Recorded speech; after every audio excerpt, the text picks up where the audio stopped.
Ez a műsor nem jöhetett volna létre, ha nincs az Aquarius Aqua, a Veritas Gold ásványvíz gyártója.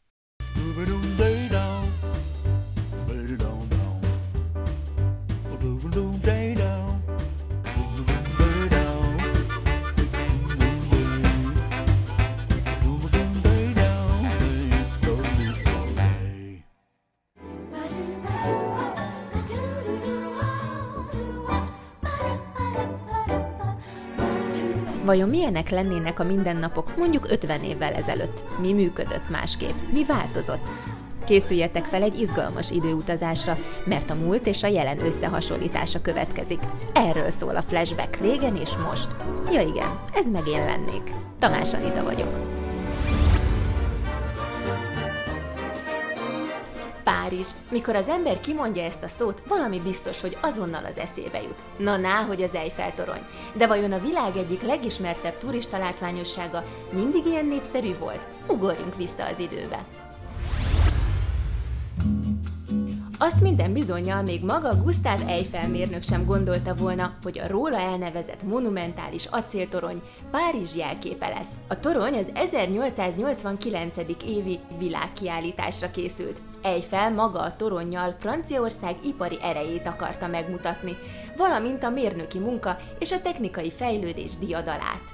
Talán el se hinnétek, de régen komoly felháborodást keltett. A korabeli művészek tiltakoztak a felépítése ellen, mert szerintük a gyárkéményre emlékeztető torony megbontotta Párizs belvárosának gyönyörű látképét. Miután viszont 1886-ban elfogadták az építmény terveit, az ellenzőknek bele kellett nyugodniuk, hogy a torony meg fog épülni. Sőt, ott is marad, és legalább 20 évig fogja rontani Párizs panorámáját.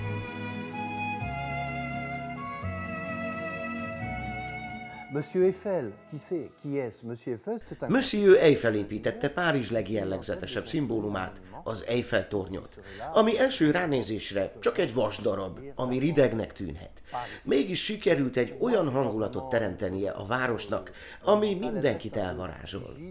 És ez lehet, hogy nem is magának az Eiffel-toronynak köszönhető, hanem a körülötte lévő hidaknak, parkoknak és hangulatos utcáknak, amik a körítését és díszítését adják ennek a monumentális építménynek. Ó, te drága Eiffel, nevet sértésnek, de nem kívánatos darab vagy a francia népnek. De ne légy szomorú, kérlek. Én tudom, hogy vasdarabjaid mögött megbújt a romantikus lélek, s idővel mások is meglátják szépséged. Eiffel tornya meteorológiai kutatóközpont, rádióállomás, sőt, hirdető táblaként is funkcionált. Látogatottsága a II. Világháború után kezdett el folyamatosan nőni. Eleinte évi 1 millió turista kereste fel, számuk pedig mára már majdnem eléri az átlag 7 milliót is.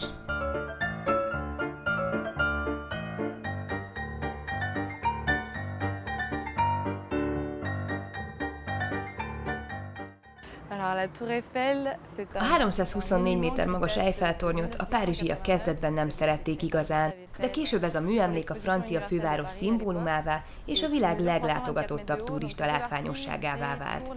Az épület első emelete fel lett újítva, és tavaly óta egy üvegpadló található itt, melyről szédítő kilátás nyílik az 57 méteres mélységre. Emellett interaktív kiállítások segítik megismerni a torony történetét.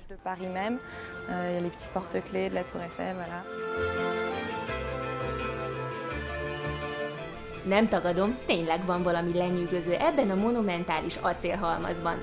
Az ember, ha meglátja, le se tudja venni róla a szemét. Engem is rabul ejtett. 1987-ben egy közvéleménykutatáson a franciák 25%-a mondta azt, hogy az Eiffel-torony szimbolizálja a leginkább Franciaországot, 2011-ben pedig már 56% választotta a tornyot, mint országa legfőbb jelképét.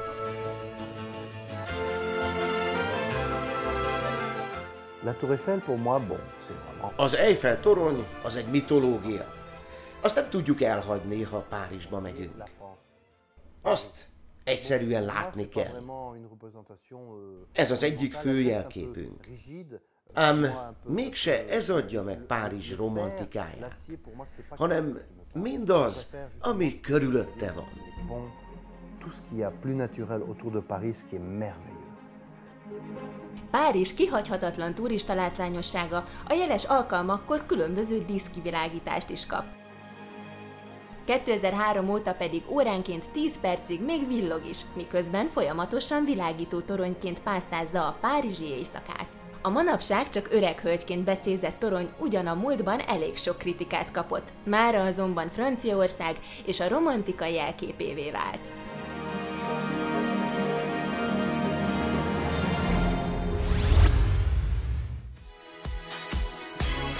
A jövő héten egy újabb időutazásra készülök. Tartsatok velem legközelebb is. Sziasztok!